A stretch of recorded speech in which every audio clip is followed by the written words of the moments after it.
द्रौपदी ने, इन पांडवों के गुरु थे श्री कृष्ण जी।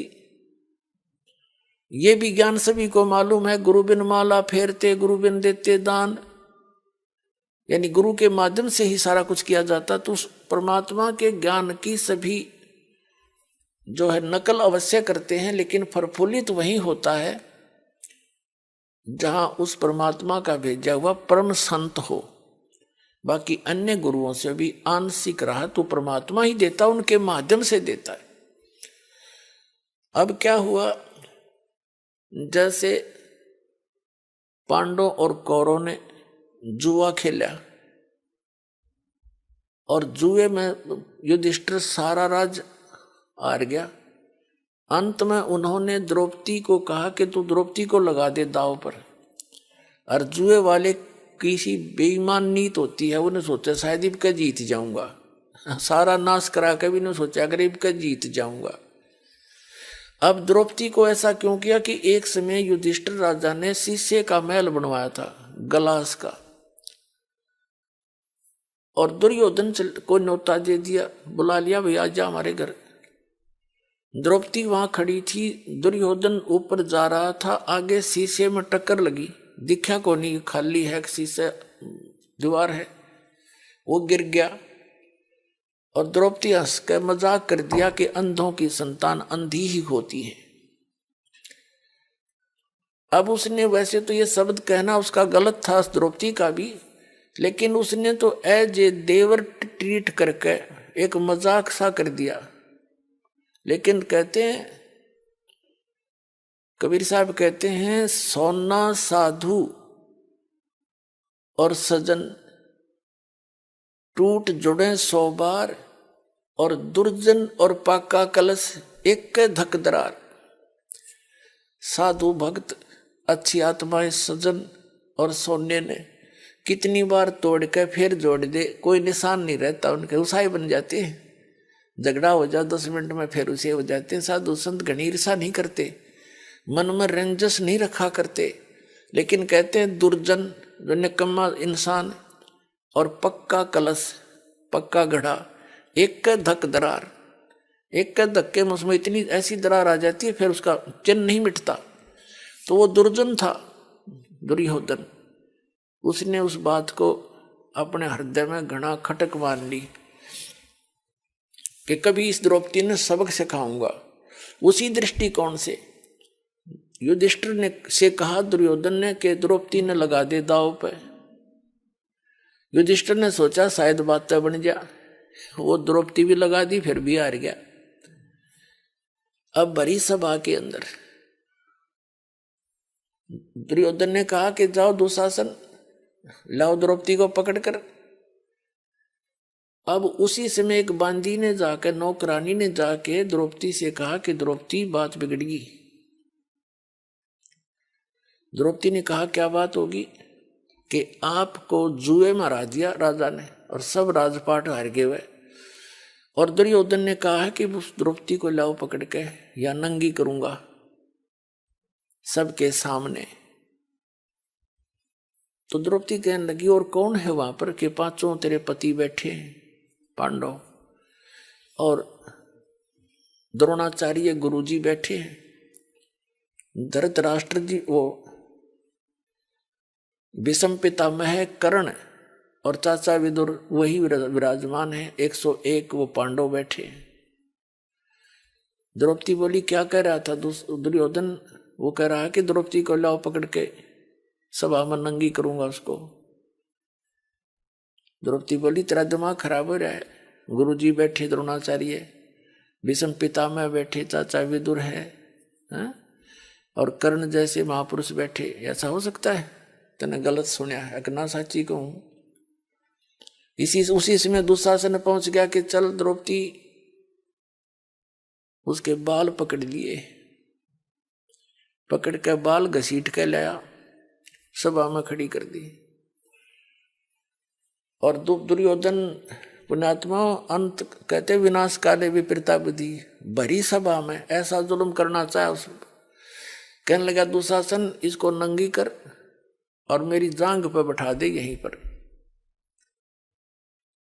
अब द्रौपदी ने पहले दुशासन चला उसकी साड़ी उतारने के लिए, पहले तो देखा अपने पांचों पतियों की ओर, उन्होंने नीची गर्दन कर ली। फिर देखा उसने भीष्म पितामह द्रोणाचार्य कर्ण की ओर, उन्होंने भी कोई उसकी मदद नहीं करी। अब ये क्या हो रहा है?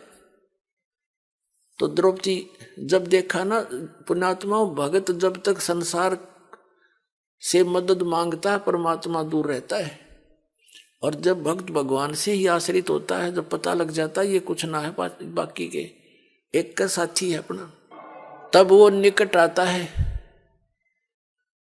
कबीर साहब कहते बंदे से बंधा मिले छूटे कौन उपाय, कर बंदगी निर्बंध की जो पल में लेत बचाए। बंदे तो बंदे मिले, वो तो हार चुके थे, वो बंद गए वसंत पांडव, और वो भीष्म पितामह द्रोणाचार्य और कर्ण ये बंद गए उसका अन्न खा के, दुर्योधन दुष्ट का अन्न खा के वहां रहा करते उसके बाग में, हुए नो उनकी बुद्धि मलिन होगी, कुछ नहीं बोल सके। तो उस समय विदुर एक भगत बीज बैठा था वहां पर, विदुर खड़ा हुआ और उसने कहा रे भले आदमियों कुछ तो विचार कर लो, तुम किसकी बेइज्जती करने जा रहे हो? अपनी बहू की। चाचे ताऊओं की बहू बेटियां कोई दो नहीं होती, कुछ बुद्धि से काम ले दुर्योधन, तेरी मत मारी गई। कहते हैं विदुर कहे ये बंधु थारा, एक का कुल एक का परिवारा। विदुर के मुख पर लगा थपेड़ा, तू तो है पांडवों का चेहरा, तू तो है बांदी का जाया। कहते हैं भीष्म द्रोण और कर्ण मुस्काया। अब जिस महाभारत न पढ़ के हम कल्याण मान्या करते थे, उसके आचरण देखो उनके हीरोज के। भीष्म पितामह, द्रोणाचार्य और कर्ण, इन तीनों में से एक भी खड़ा होकर न्यू कह देता ना उस सभा में, खबरदार देश लड़की का हाथ लगाने कम, तुमने शर्म नहीं आ रही। वो इतने सूरवीर थे, दुर्योधन को पता था यो एकला बतेरा तुमने सारा न गढ़ देगा, तो वो कोई उसका हाथ नहीं लगा सकते थे। लेकिन उस दुर्योधन के अन्न खाकर उसकी सेवा से शुश्रूषा से इतने बुद्धि भ्रष्ट हो गए, वह एक भी नहीं बोला, नो खड़ा होगा तू कह के रहा क्या कर रहा है, और बल्कि विपरीत उसने प्रतिक्रिया की उन तीनों नालायकों ने। कहते हैं जब विदुर ने खड़ा होकर कहा कि तुम, विदुर कहे ये बंधु थारा, ये तुम्हारे भाई हैं और एक का कुल एक का परिवार। कहते उस दुशासन ने अपने उस चाचा विदुर का थप्पड़ मारा और कहने लगा तू तो इनका चमचा है, इन पांडुआ का, इस इन की ओर बोला है, तू तो बांदी से पैदा हुआ ना, इसलिए तेरी गुलाम वर्ती है, तू तो है बांदी का जाया। और कहते हैं भीष्म कर्ण और द्रोण मुस्काया जब उसने ये कहा ना तू तो पांडवों का चेहरा चमचा है और बांदी से पैदा हुआ, तेरी तो बुद्धि ऐसी ही है। कहते हैं वो तीनों जने मुस्कुराए, भीष्म पितामह, द्रोणाचार्य गुरुजी और कर्ण। बता, और हम इनके इतिहास पढ़े, वहां से फिर इस बात पे चाचा का थप्पड़ मारा बेटे ने, उन्हें खड़ा या तो सभा छोड़ जानी चाहिए, ऐसी पंचायत में जहाँ ऐसी बकवास चल रही हो, नहीं तो बुद्धिमान व्यक्ति और नेक नीति के व्यक्ति ने सच्ची बात कहनी चाहिए। तो उस पूरी भरी पंचायत में एक था विदुर, जिसने सच कहने की हिम्मत की और नहीं मानने तो उठ कर चला गया, भले ही उसको ताड़ना भी मिली हो, तो वो दोषी नहीं होता भगवान का। फिर अब ये भीष्म द्रोण और कर्ण ये पंचायत में थी, इन्होंने कुछ भी सच्ची नहीं की बल्कि विरोध किया, तो अंत में इनकी कैसी दुर्गति से मौत हुई तीनों की उस महाभारत के अंदर। कहते हैं भीष्म द्रोण कर्ण ने कहीं न आडी थी और तात महाभारत में उनके लिए ऐसी बीती। अब द्रौपदी ने देखा कि भी तो सारा बात बिगड़ी पड़ी है, ये बिना बोलते देख बैठे बैठे पुण्यात्मा। भीष्म पितामह को कहें ब्रह्मचारी था, चलो ठीक है, और द्रोणाचार्य गुरुजी पद पे, और कर्ण सूरवीर बैठा और लड़की को नंगी करने की चेष्टा कर रहे हैं, तो वो के टिंडे लेने बैठे थे वहां पर, या तो चले जाते या फिर बकवास देखने के लिए बैठे थे वो। उनके अंदर नीत में दोष था उनके। तो पुण्यात्माओं जो ही द्रौपदी की साड़ी उतारने लगी, द्रौपदी ने देख लिया यहाँ तो कोई तेरा नहीं है, ये संसार से हार ले है ना प्राणी, जब भगवान ने याद करे और उस समय उसकी याद एक न्यारी होती है और उस कसक का साथी है भगवान, कि सब न भूल के मुझे याद करे, तब वो मदद करता है।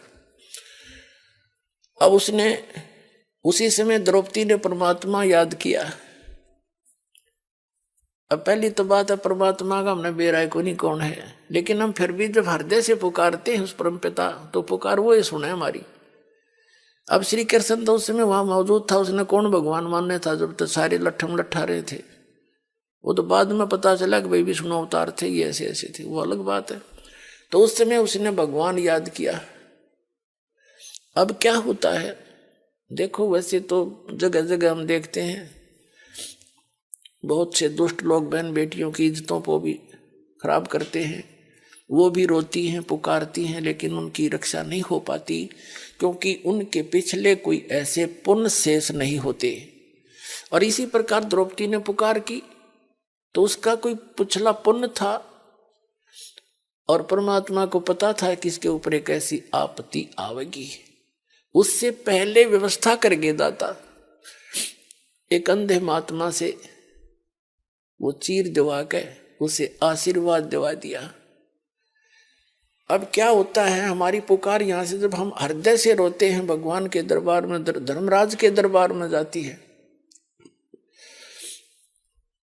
धर्मराज के दरबार में जब हमारी पुकार जाती है तो वहां जाते ही धर्मराज के दरबार में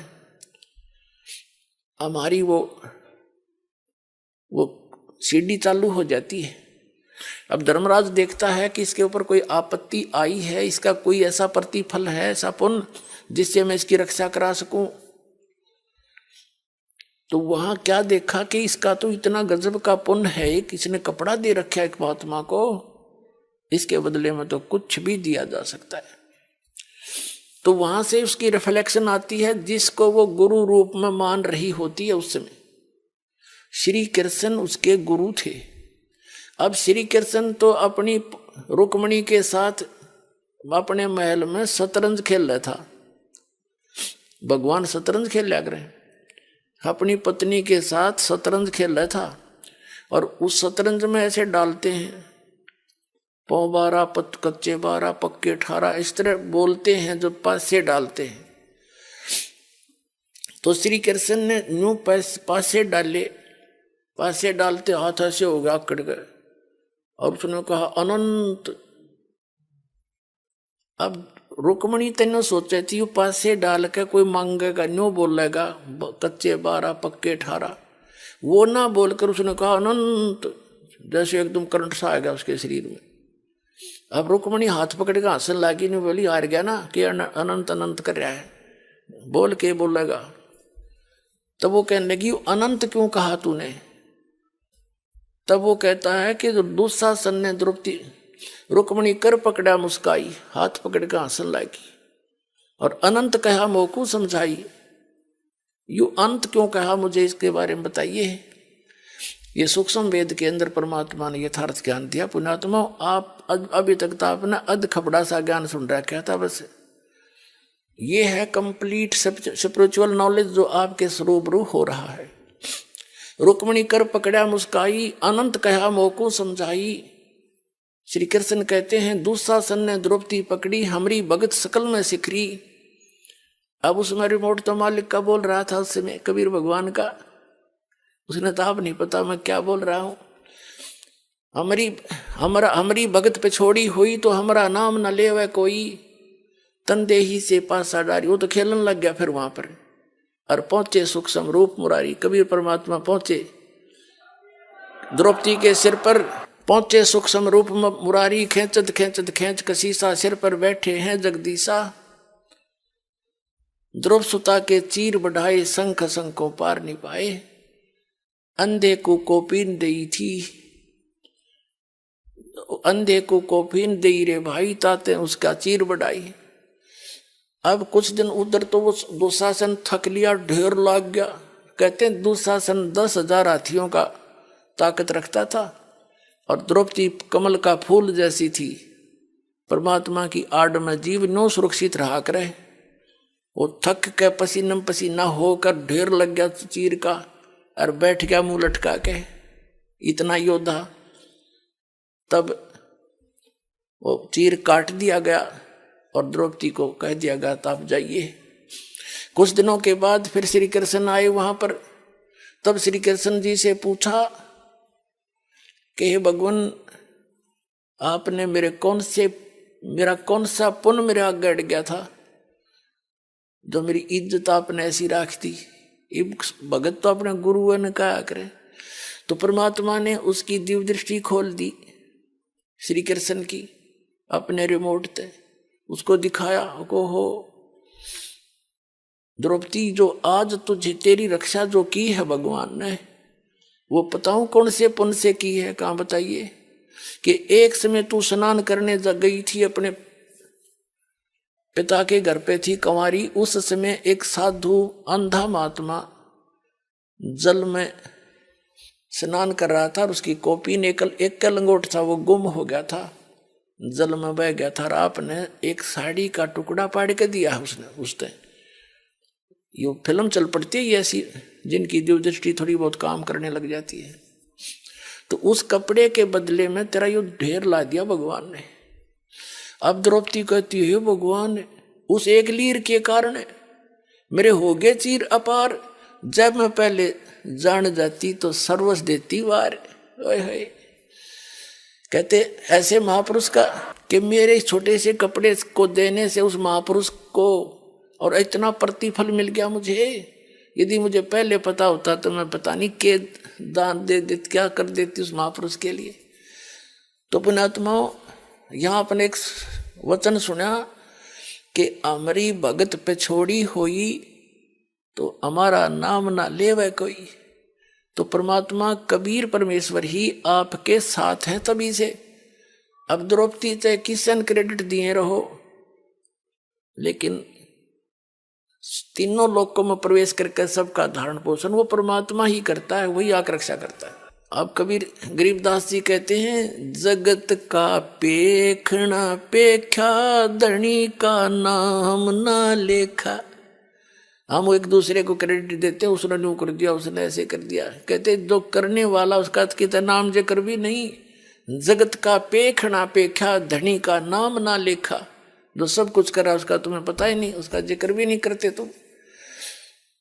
तो पुण्यात्माओं, ये परमेश्वर वो है जो हमारे पर आने वाली आपदाओं से बचाव के लिए पूर्व ही कुछ ऐसे क्रियाएं करा देता है। और फिर जब हम सीधे उससे जुड़ जाते हैं, जैसे अब तो सारी ये क्रिया वो होंगी जो आपके आने वाली आपदाओं को दूर करेगा दाता। अब तो शुरुआत होगी बिल्कुल खुल्लम खुल्ला। तो अब तो जो भी आप करोगे आपकी सीधी मदद होगी, पल पल पर मदद होगी।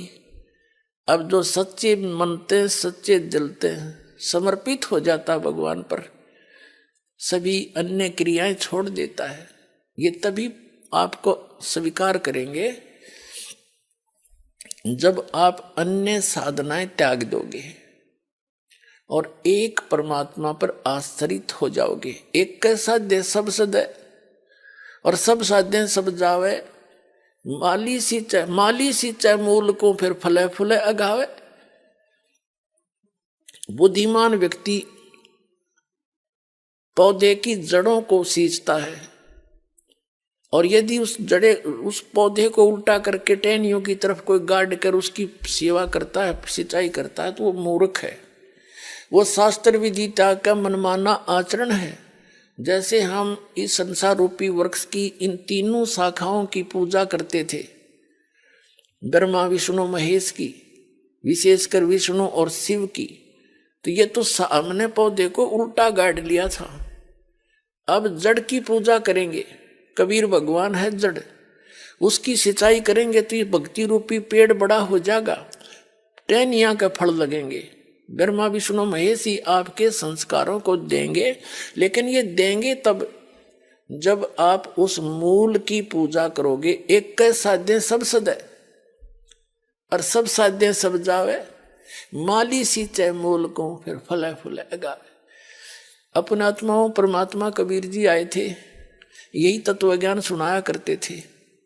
उनके इस तत्व ज्ञान को सुनकर ये जो दूसरे धर्म गुरु थे वो सभी चिंतित हो गए कि इसके ज्ञान ने यदि जनता ने स्वीकार कर लिया कबीर जी के ज्ञान को, तो तुम्हारी रोजी रोटी खत्म हो जाएगी। उन्होंने परमात्मा के विरोध में बहुत ज्यादा जनता को भड़का दिया और कहा ये जुलाहा झूठा है, इसकी बात तो मैं मत माना करो। उसके लिए बहुत सी यातनाएं भी परमात्मा को दी। एक सिकंदर लोधी नाम का दिल्ली का बादशाह था। पुण्यात्माओं, ये सत्यनारायण कथा आपको सुना रहा है दास कि ये वो परमात्मा है आपके सर्व दुखों को दूर करेगा, आपको पूर्ण मोक्ष देगा यदि आप दृढ़ होकर लगे रहोगे। आप कच्चेपन में रहोगे तो उतना ही लेट हो जाओगे। तो सिकंदर लोधी दिल्ली का राजा था, सम्राट था। उसके अंतर्गत अन्य छोटे मोटे नरेश उसके अधीन होते थे। जैसे काशी के अंदर वीर देव सिंह बघेल काशी नरेश था, और अन्य जितने भी भारतवर्ष उस समय इराक ईरान तक और गजनीब तक, अफगानिस्तान, पूर्वी और पश्चिमी पाकिस्तान, बलोचिस्तान, ये सभी भारत ही कहलाता था। इन सब का वो शासक था। उसको भयंकर रोग हो गया, ऐसा रोग जलन का हो गया। जलन का रोग इतना भयंकर होता है जैसे किसी के हाथ पे कोई उबलती हुई चाय गिर जा या पानी गिर जाता है, फिर वो कितनी पीड़ा होती है। और उससे तो फिर ऊपर फाले भी पड़ जाते हैं, बुरा हाल हो जाता, जख्म बन जाते। लेकिन जलन के रोग में फाले नहीं पड़ते, लेकिन पीड़ा उतनी ही रहती है, उसको कांस्टेंट रहती है। उसने दिल्ली का बादशाह होने के नाते सब जगह ट्रीटमेंट करवा लिया, कोई आराम नहीं हुआ। वेदों को कह दिया कि तुम मुंह मांगे पैसे दूंगा, मुझे स्वस्थ कर दो। अब राजा के लिए वैद्य तो वैसे सिर धड़कीबाजी लगा देता है, लेकिन ऑल इन वेन, सब निष्फल रहे।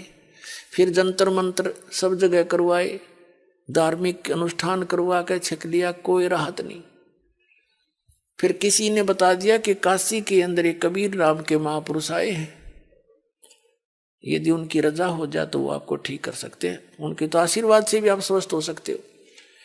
अब मरता क्या नहीं करता। वो दिल्ली वहां बनारस में पहुंच गया, काशी में। वीर देव सिंह बघेल उनके अंतर्गत राजा था, नरेश था छोटा। उसने सारी व्यवस्था की खाने पीने की। अब सारी मेज के ऊपर काजू किस्मत सेब संतरे और दूध सब कुछ रखवा दिया और कहा राजन भोजन पाओ। सिकंदर कहता है कि वीर सिंह, मैं तेरी खातिरदारी से, तेरी यजमानी से घना खुश हूं, लेकिन मैं खा नहीं सकता, मेरा कुछ खाया नहीं जाता। मैं यहां एक काम आया हूं, एक संत है कोई कबीर नाम का, और सुना है वो मेरे रोग का नाश कर सकता है, क्या आप जानते हो उसे? वीर देव सिंह बघेल पहले ही उनके शिष्य हो चुके थे, उनकी लीला देख के, काशी नरेश। तो वीर देव सिंह बघेल ने कहा कि राजन, आप अब ठीक ठिकाना आ गए हो, ये परम संत परमात्मा आए हुए हैं। अपने आत्माओं ऐसे कहने से असर नहीं होता, जब स्वयं बीतले है ना, जब जच्चा सचमुच या तो सच्ची कह रहे थे। कहने का भाव ये है कि सिकंदर लोधी ने कहा कि उनको बुला कर लाओ, मैं बहुत दुखी हूं। अब वीर देव सिंह बघेल के सामने समस्या आ गई कि यो राजा दिल्ली का सम्राट और मैं इसका नौकर, यदि मना करूं तो बात बिगड़गी, और यदि बाई ऑर्डर अपने गुरुजी को बुलाऊं तो मेरा सारा भक्ति नाश हो गया। तब उसने कहा कि राजन, जो आपका आज्ञा होगी सिरोधार्य, लेकिन मैंने सुना है सत्संगों से कि संत को बुलाना नहीं चाहिए, हमें स्वयं जाना चाहिए, और यदि हम बाई ऑर्डर बुला भी लेंगे और उन्होंने रजा ना बख्शी तो आना ना जाना बराबर है। तो सिकंदर लोधी ने कहा आप बिल्कुल सही कह रहे हो, चलो हम चलते हैं। जब 800 किलोमीटर आ गया दिल्ली से तो और चलते हैं। तो शाम का समय था। शाम के समय कबीर परमेश्वर जी स्वामी रामानंद जी के आश्रम में आते थे आरती के समय। सिकंदर लोधी और वीरदेव सिंह बघेल, काशी नरेश, ये दोनों राजा स्वामी रामानंद जी के आश्रम के सामने पहुंचे। वहां एक पहरेदार बैठा था, गेट कीपर, सेवादार। उसे कहा कि वीर सिंह ने पहले ही आगाह कर दिया कि महाराज जी से आज्ञा लेकर आओ कि दिल्ली के बादशाह सिकंदर लोधी आए हैं और कबीर जी से मिलना चाहते हैं। तो पर उस जो गेट पर रहता था सेवादार, उसने कहा कबीर साहब अभी आए नहीं है। तो उन्होंने पूछा क्या कब आएंगे? कि आएंगे अवश्य, पर ये नहीं कह सकते कब आएंगे, आरती से पहले आते हैं, अभी समय है आरती में घंटा आध घंटा। तो वीर सिंह ने कहा कि स्वामी रामानंद जी से कहो कि दिल्ली के बादशाह सिकंदर लोधी आए और जब तक कबीर साहब आएंगे तब तक इंतजार करना चाहते हैं। अब द्वारपाल ने जाकर कहा कि महाराज जी ऐसे ऐसे दिल्ली के बादशाह सिकंदर लोधी आए हैं और आपके यहाँ आश्रम में कुछ देर बैठना चाहते हैं, जब तक कबीर साहब आए उसका इंतजार करना चाहते हैं। तो अब भी वो जो स्वामी रामानंद जी थे वो पहले तो सभी अन्य कास्ट वालों से, जैसे जुलाहों से, चमारों से, अन्य सभी से वो अपने को दूर रखता था, उनको छूने नहीं देता था, उनको दीक्षा भी नहीं देता था, आश्रम में भी आना अलाउड नहीं था। कबीर परमात्मा ने उसकी वह फड़क निकाल दी थी। उसके बाद वो अन्य जाति वालों हिंदुओं को तो दीक्षा देने लग गया था, लेकिन मुसलमानों से नफरत फिर भी करता था। अब परमात्मा कबीर जी एक तीर से कई शिकार करते हैं, कई शिकार करते हैं। उधर से रामानंद जी को भी अभी 50% भगत बना था, वो उसको भी भगत बनाना था। और सिकंदर लोधी यदि सीधा जाकर परमात्मा मिल लेते, वो क्योंकि उसके हृदय में जगह थी नहीं, होते कह जे डॉक्टर आया था उसके पास, झाड़ा ला देगा मैं चाल पड़ूंगा।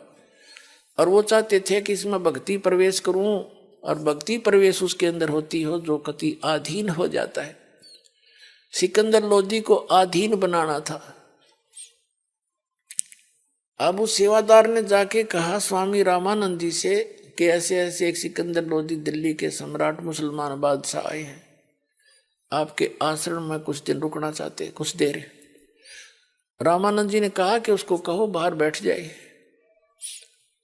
इन मलेच्छों के लिए इस आश्रम में जगह नहीं है, मुसलमानों के लिए। अब उस आवाज को सिकंदर लोधी भी सुना था, क्योंकि साथ ही कोने में साइड में महात्मा का वहां आसन था। बाहर आंगन में कुटिया से बाहर सिकंदर लोधी के उसी समय तन मन में आग लगी कि यो किसा महात्मा सरफरा क्या बोल रहा है ये। और उधर से आकर सेवादार ने कहा जी आपकी मनाही होगी, क्योंकि आप मुसलमान हैं, इस आश्रम में आना अलाउड नहीं है, आप बाहर ही बैठो। अब दिल्ली का सम्राट और जिसने ये वचन सुन जा तो वो तो अपने जीवित मौत समझता है, निकाल के तलवार और अंदर घुस गया। हिब कौन रोका उसने? रामानंद सामने बैठे थे और जाते उसकी गर्दन काट दी महात्मा की सिकंदर लोधी ने। अब यू गुस्से में इंसान गलती तो कर देता, ये मन करवा देता, आत्मा फिर रोती है बाद में।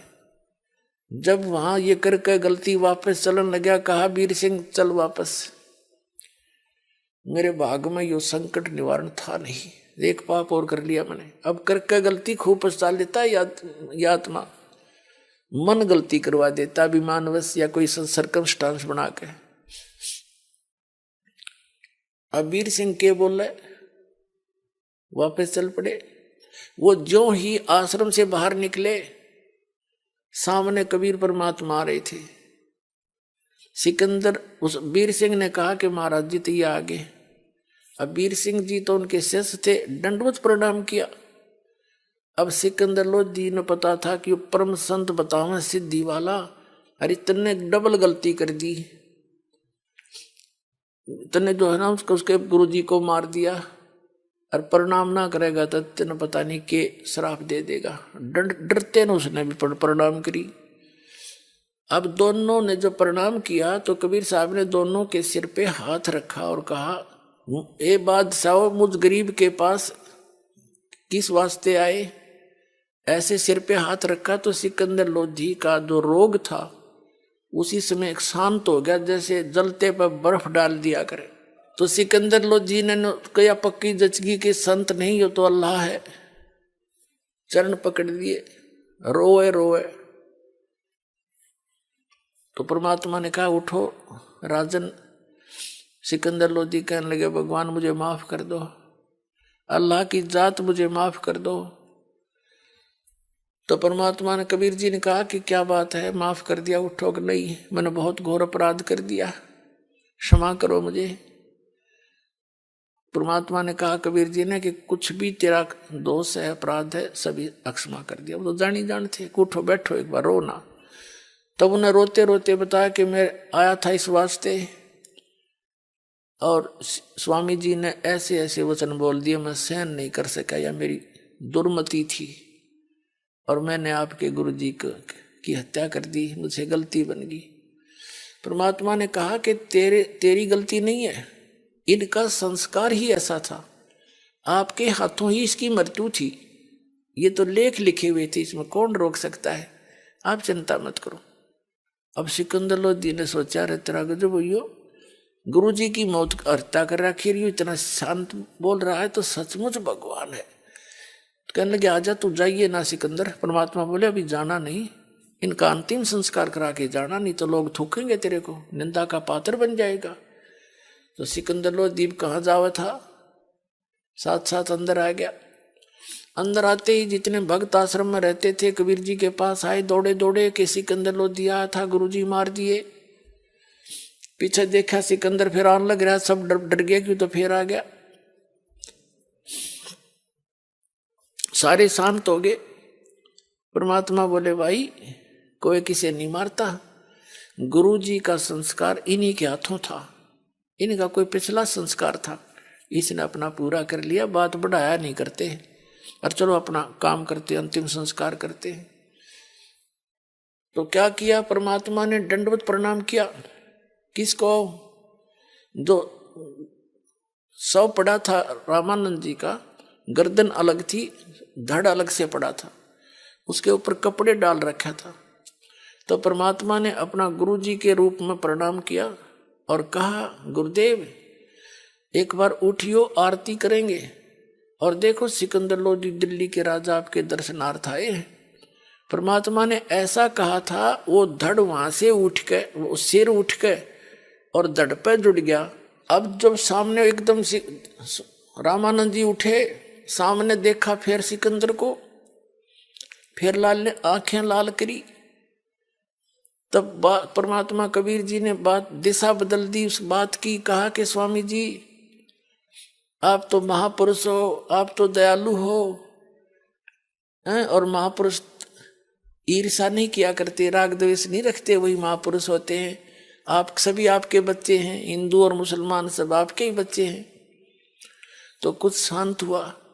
फिर उसने नीचे देखा, उसने देखा कि मेरी तो मृत्यु हो गई थी और उसके शरीर से आधे हिस्से से दूध की धारा निकली थी, सिर कटा जब, और एक धारा निकली थी खून की, रक्त की।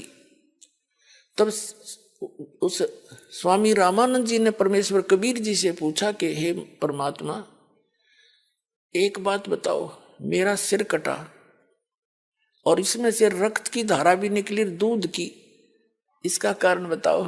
तो परमात्मा ने कहा कि स्वामी जी, पहले आप अपने आप को ब्राह्मण होने के नाते घना श्रेष्ठ मानते थे, तो आप 100% रॉन्ग थे।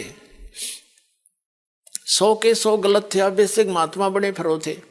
और फिर आपने हिंदू समाज के अन्य सभी वर्ग के वर्ण के व्यक्तियों को स्वीकार कर लिया। आप 50% शुद्ध हो गए। अब अभी भी आप मुसलमानों को अलग मानते हो, ये भी तो उसी परमात्मा के बच्चे हैं, आप ही के बच्चे। संत में इतना दोष होना चाहिए, इसलिए आप 50% शुद्ध हुए, 50% नहीं हुए। और जब तक शुद्ध नहीं होगे भक्ति मोक्ष मिले नहीं। अब वो तो मोक्ष के लिए ही मर रहा था बेचारा, 16 साल की उम्र से गोड्डे रगड़ रहा था। और फिर ये ज्ञान जब सुना तो खड़ा होकर उस वृद्ध व्यक्ति ने सिकंदर लोधी बादशाह को सीने से लगा लिया कि बेटा मेरे से गलती बन गई, मेरी बुद्धि कमजोर है। अपना आत्माओं कहने का भाव ये है कि हम उस परम पिता की इस सत कथा से कोसों दूर रहे। हमने रामकृष्ण की कथा सुन बहरे हो लिए, इनके ड्रामे बना लिए, रामलीला करने लग गए, नाचन लग गए, कहाँ आकर खड़े हो गए। थोड़ी बहुत धार्मिकता थी वह इन रामलीला में सांग करके नाश कर दिया। तो पुण्यात्माओं अब नए सिरे से स्थापना होगी इस भक्ति मार्ग की। अब जड़ें मजबूत होंगी और शुरुआत से ही सही चलेगी, और फिर से पूरे विश्व में ये सत्य भक्ति का विस्तार होगा, प्रचार होगा, और पूरा विश्व शांति होगी, पूरे विश्व में शांति होगी। अब प्रसंग जो चला था कि समर्थ का शरणागत हो रंग होरी हो, भाई कदे न हो ए काज राम रंग होरी हो।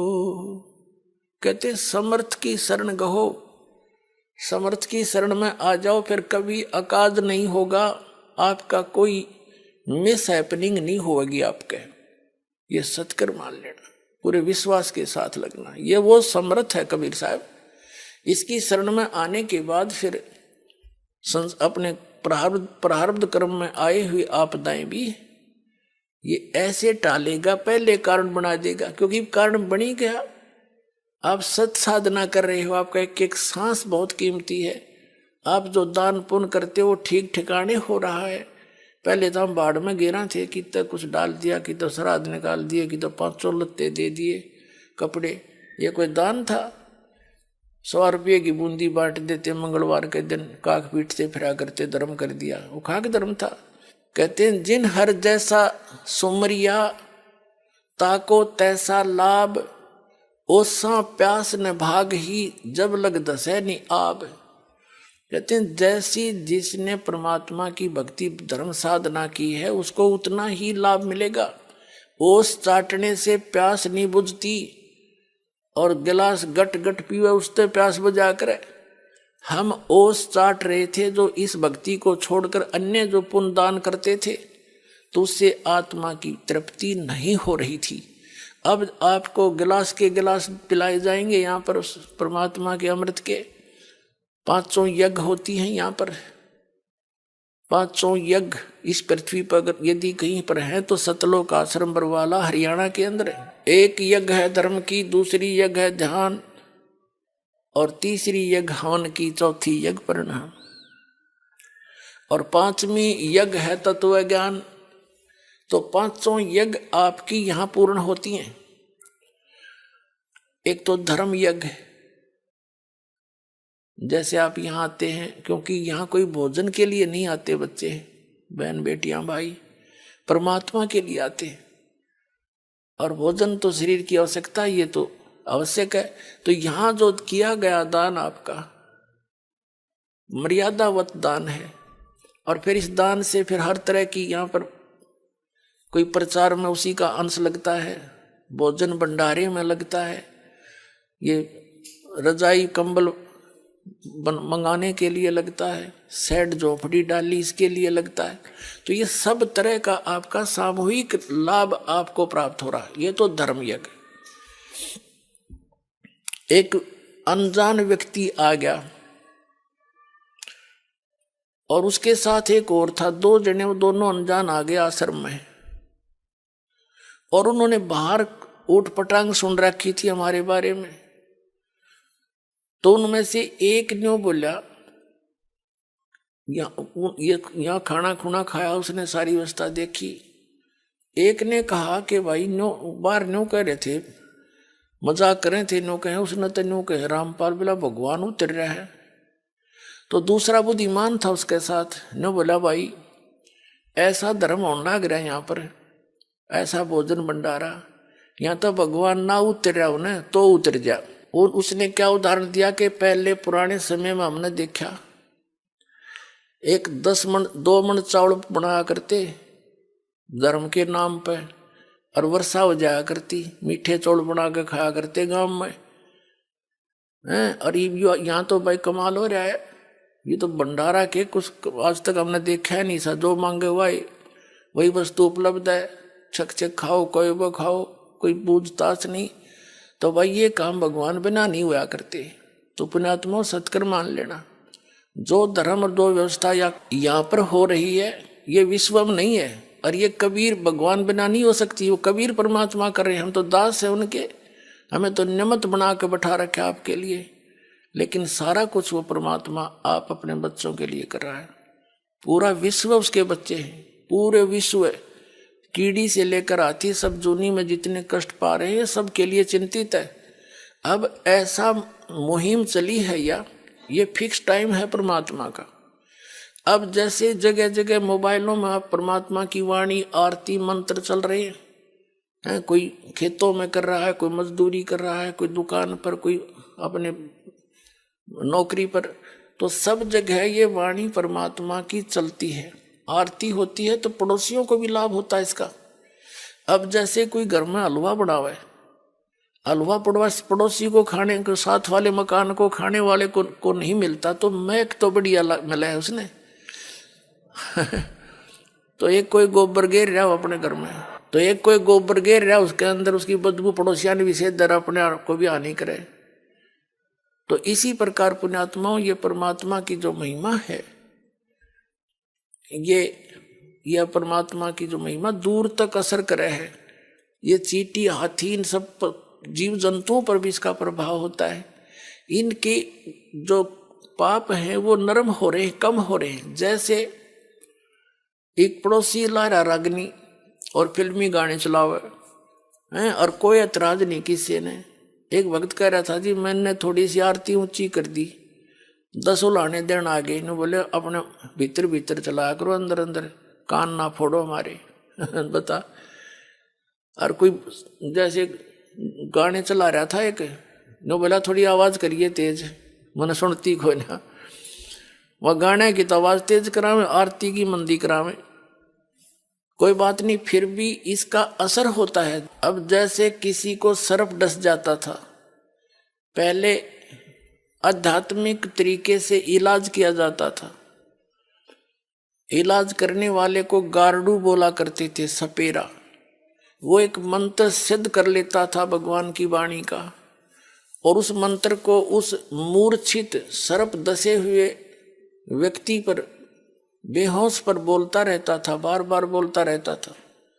उस मंत्र को ना तो वो बोलने वाला जिस पर बोला जा रहा है वो सुन रहा है, वो तो अचेत पड़ा है, लेकिन उस मंत्र ने उसके विष को उतार दिया और वो सचेत हो गया, जीवित हो गया। ऐसे ही ये सभी जितने जीव जंतु हैं इनके ऊपर पाप कर्म इतने जबरदस्त है, और आप अन्य मनुष्य भी, तो वो अचेत पड़ी है उनकी आत्मा। इस परमात्मा की वाणी को बेशक वो ना सुन सकते, ना समझ सकते और ना भी चाहते, और ये चल रही है तो उनके बहुत से पापों को ये खत्म करेगी वाणी, और फिर ये सचेत हो जाएगी आत्मा, फिर एक दिन भूख लगेगी उसको भी भगवान की। तो ये इस प्रकार प्रचार कर रखा भगवान ने। तो इस प्रकार सभी जीव जंतु जो इस परमात्मा की वाणी की रेंज में आएंगे उनको भी धीरे धीरे मनुष्य जीवन मिलना शुरू हो जाएगा अभी, और उनका भी कल्याण होगा।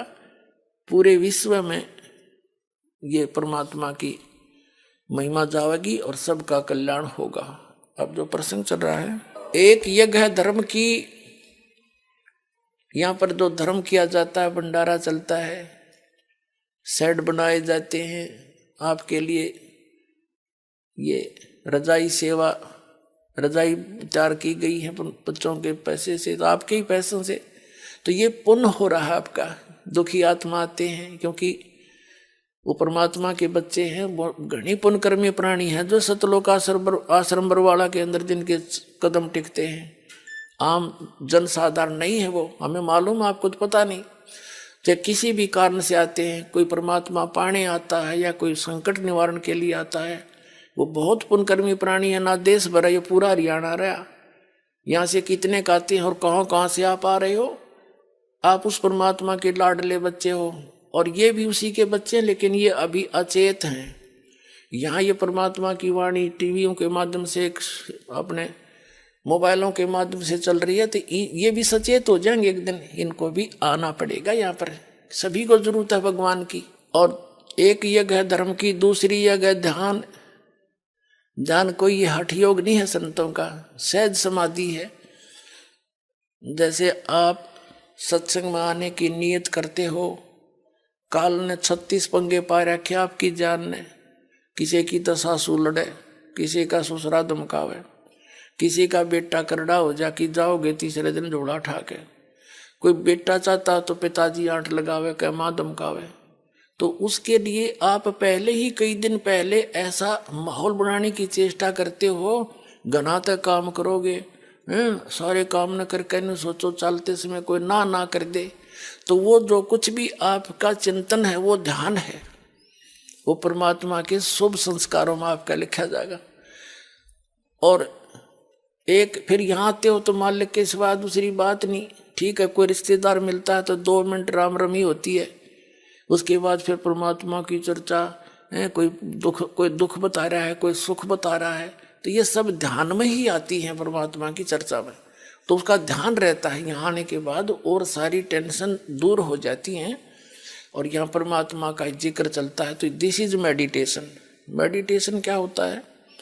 सहज समाधि है। ये हठ योग नोट मेडिटेशन, ये तो बकवाद है संतों के मार्ग में। इससे तो सिद्धि विद्धि आ जाती है और उससे फिर अपना जीवन नाश होता है। अब जैसे किसी को कोई टेंशन हो जाती है और रह कर उसका दिमाग वहीं जाकर टिक जाता है, तो वो मेडिटेशन कर रहा है, उसका वो मेडिटेशन हो रहा है, उसका वो सहज समाधि है। तो इसी प्रकार जो परमात्मा में आपका ऐसे बुद्धि टिकेगी, रह कर वहीं आकर सेट होने लग जाएगी, तो वो आपका मेडिटेशन है, वो है ध्यान यज्ञ। तो परमात्मा की लीलाओं से परिचित, फिर यहाँ के दुखों से परिचित प्राणी फिर रह कर मालिक को याद करेगा, रह कर उसकी कसक उठेंगी, तो वो ध्यान है। फिर तीसरी यज्ञ है हवन की। यहाँ पर जितने भी पाठ रखे जाते हैं, प्रत्येक की अलग से ज्योति जलाई जाती है। इस वजह से 500 पाठ हो गए एक महीने में, तो 500 किलो घी यानी 5 क्विंटल घी का हवन किया जाता है। हवन की विधि सिंपलेस्ट है और यही है अंतिम। वेदों में भी ज्योति यज्ञ का ही प्रमाण है। एक रुई की छोटी सी ज्योति बनाते हैं, उसको जला देते हैं, उसमें 2.5-3 किलो घी डाल दिया जाता है। 3 दिन में इतने सी रुई से 2.5-3 किलो घी सवा हो जाता है। ऐसे ही 5, 7, 10, 20 वो लगा करके हम 5 क्विंटल घी को हवन कर देते हैं। उसमें कार्बन डाइऑक्साइड तो ही मेरे ख्याल में 20 ग्राम रुई जलने की, और जो ये हवन हो गया 5 क्विंटल घी का। तो और पहले लकड़ियों पर करते थे ये दूसरे जो वैदिक लोग, लकड़ियों का बठ बाड़े और फिर उस पर 4 चम्मच घी की गेरे और 1 किलो लकड़ी फूक दे। बता क्या हवन होया, वो कार्बन डाइऑक्साइड बराबर होगी बात है। तो ये सिंपलेस्ट वे बताया था परमात्मा ने, और सबके घरों में होया करती है। हमने खूब देखा चलाती तो आली सुखी करके बुढ़िया हमारी दादी, पर जोत जरूर जगाया करती श्याम ने। अब इन राधा स्वामी धन धन सतगुरु छरसाले और निरंकारिया नरी सब ने ही बंद करवा दिए सारे। जय गुरुदेव वाला ने कहना हम तो अंदर की जोत देखेंगे, अंदर की जोत काल की देख लो। उसने के देखोगे वो काल बैठा भीतर, मुर्गा बनाओगा तुमने। वो थोड़ा बहुत पुण्य हवन का होता था वो बंद करवा दिया। इन्होंने नास्तिक बनाने का ठेका ले रखा आपका। अब यहाँ से शुरू हो गया धार्मिकता पुनः पनपेगी पूरे विश्व में, इस बिना बात बने नहीं जीव की। तीसरी यज्ञ हवन की, चौथी यज्ञ परिणाम है। यहाँ के दंडवत प्रणाम कराया जाता है। इससे अभिमान नाश होता है। अभिमान नाश हुए बिना भगवान नहीं मिल सकता। रावण में आदि नहीं आई, नहीं आपसे भक्ति तो आपसे 1000 गुना अच्छी करता था वो, लेकिन साधना गलत थी, आस्था सही थी। यहाँ से भगवान के लिए यहाँ से धड़ काट के अपने आप शीश चढ़ा देना, बालका खेलने को अंगुली भी ना चढ़ा सकता, लेकिन उसकी साधना गलत थी, उसको गुरु ठीक ना मिला और उसमें आधीनी नहीं आई, यहाँ मार खा गया। तो आधीनी सबसे पहले आनी चाहिए जीव के अंदर। कहते हैं संत मिलन को चालियो तज माया अभिमान, जो जो कदम आगे रख ओ हे यज्ञ समान। जैसे आप यहाँ आते हो, एक बालक बन के आवे, जैसे स्कूल में बच्चे जाते हैं, चाहे वो राष्ट्रपति का हो चाहे प्रधानमंत्री का हो, बालक तो बालक का होते हैं और उनको एक ही बेंच पे बिठाया जाता है, एक जैसी व्यवस्था की जाती है। और जैसे कोई रोगी होता है, चाहे कितना बड़ा सेठ हो, कितनी उच्च पद प्राप्त व्यक्ति हो, जब उसको पता लग जाता है कि तुझे भयंकर रोग हो गया, फिर वो पद भूल जाता, जान दिखाई देती है उसको, अपना जीवन बचा है। डॉक्टर जैसे भी कहता लेट जाइए, तुरंत लेट जाता है। यहाँ बैठ जाइए, सांस जोर से ले छोड़, कुछ भी कहे सारी करता है वो, उसमें भूल जाता मैं कौन हूं। तो पुण्यात्माओं, आप जन्म और मृत्यु के दीर्घ रोग से ग्रस्त हो, आप इस हॉस्पिटल में आए हो जहां पर इसका ट्रीटमेंट है, विश्व में और कहीं पर भी नहीं है। तो इसके लिए आप जी ऐसे आइएगा तो लाभ होगा। संत मिलन को चालियो तज माया अभिमान, जो जो कदम आगे रख सो सो यज्ञ समान। परमात्मा की वाणी है, हमें बताना चाहते हैं जब परम संत आवेंगे ना, उस समय जरूरत पड़ेगी इन वाणियों की जो दाता बोल गए थे कि जब संत मिलन को चलो तो मन में किसी प्रकार का माया का पोस्ट का अभिमान ना हो, तो आपको कितना पुण्य मिलेगा यहाँ आने का। एक कदम भी रखोगे ना, वो भी यज्ञ के तुल्य होगा। एक धर्म यज्ञ करने के लिए कितना खर्चा करते थे वो लोग, राजा लोग। वैदिक विधि से कहते 100 मन देसी घी, 100 मन देसी घी प्रयोग किया जाता था एक यज्ञ संपूर्ण करने में, जिसमें भंडारा भी होता था और हवन होती थी, बस इतना ही काम था। तो परमात्मा कहते हैं जहाँ 100 मन घी लगेगा तो अन्य आइटम कितने लगेंगे, यानी कितना खर्चा हो गया। और वो उस यज्ञ का पुण्य आपको संत दर्शन के लिए चलने में आदीनी भाव से, सच्ची लगन से, एक कदम से मिल जाएगा। इधर एक कदम भी रखा तो वहां से यहाँ तक कितने कदम रखते हो, कितने पुण्य आपको प्राप्त होते हैं। पुण्य उसी को प्राप्त होंगे जो आधीन बनकर आवेगा। अति आधीन दीन हो प्राणी, और ताको कहना ये अकथ कहानी। कहते विभीषण का भाग बडेरा, दासातन आया तिस नेरा, दासातन आया तिस विश्व बीसा, और ताको लंक देई बख्शीसा। ऐसा दासातन है भाई, लंक बख्शते वार निलाई। कहते हैं विभीषण तो अधीन बना कबीर पर, वो परमात्मा कबीर जी का शिष्य था। ये लंबा कथाएं हैं, धीरे धीरे आपको सारी पढ़ावांगे पढ़ाई। विभीषण जैसे एक भक्त ने प्रश्न किया, कहने लगा जी मैंने रामायण खूब सुन रखी, पढ़ रखी, महाभारत पढ़ रखी, रामायण के अंदर मैंने एक शंका मेरे मन में है कि विभीषण और मंदोदरी ये 2 भगत कीता है वहां पर, और सारा राक्षस हो रहे थे उधर अभिमान में, मांस खाते थे और दारू पीते थे, उद्मस्तार रखा था। ये 2 भगत कैसे पा गए, उनकी महिमा देखा, ऐसा ज्ञान उनके पास कहाँ था। न बोला जी मैंने सब मंडलेश्वरों के पास, आचार्य शंकराचार्यों के पास ये प्रश्न कर लिए, किसी मेरी संतुष्टि नहीं हुई उनसे। तो मैं बोला भाई इस यह संतुष्टि दास तो होगी, सोनी बताऊं तेरे। फिर उसको सारी कहानी सुनाई कि कबीर परमात्मा 4 युग में आते। सतयुग में सतसुकृत नाम से आए थे, त्रेता में वो मुनिंदर नाम से, ऋषि नाम से आए थे, द्वापर में करुणामय नाम से, और कलयुग में वो कबीर नाम से आए थे। जब मुनिंदर नाम से त्रेता में परमात्मा आए हुए थे, उस समय एक नल और नील नाम के दो शिष्य बने थे। वो बहुत दुखी थे, उनके आशीर्वाद से वह स्वस्थ हो गए थे। फिर वो थोड़ी बहुत गलतियां हो जाती थी, वस्त्र कपड़े धोने जाते थे तो वो भोले भाले थे, उनके हाथों से दरिया में बहुत से कपड़े और बर्तन बह जाते थे। तो परमात्मा ने उनको आशीर्वाद दे दिया था, बेटा सेवा तो करो, लेकिन आज के बाद तुम्हारे हाथ से कोई भी वस्तु पानी में नहीं डूबेगी।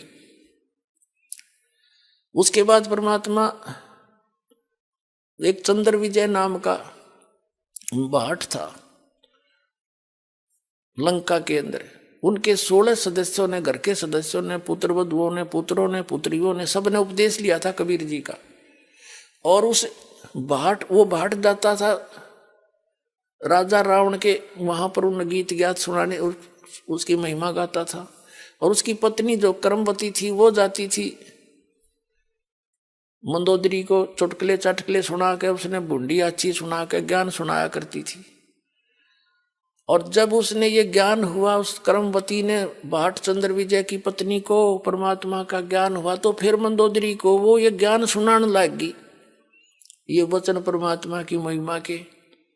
तो मंदोदरी ने बोली ये कर्मवती चंद्र विजय की पत्नी भाटनी से कि तेरे अंदर तो सारा गोबर भरा था, सारी बेहुदी बात करया करती, तू आज ये अमृत वचन कितने ले आई। तब उसने बताया कि हमारे घर भगवान गुरु जी आते हैं, उन्होंने मुझे ज्ञान दिया मंदोदरी, और ऐसा ज्ञान है मेरा जी करे तो सारे ने बता दूं। फिर मंदोदरी खूब सुनती, बोली तू उन बकवादा ने छोड़ी, मुझे ये ज्ञान सुनाया करे। और कहने लगी तेरे गुरु जी आओ ना, उसने मेरे पास ले बुला के। अब उस कर्मवती ने परमात्मा कबीर जी जब गए, मुनिंदर जी ऋषि रूप मारे थे, तब एक उसने कहा महाराज जी मेरी जो मंदोदरी रानी है रावण की, मैं वहां जाती हूँ और मैंने आपका ज्ञान सुना है, उसको बहुत अच्छा लगा।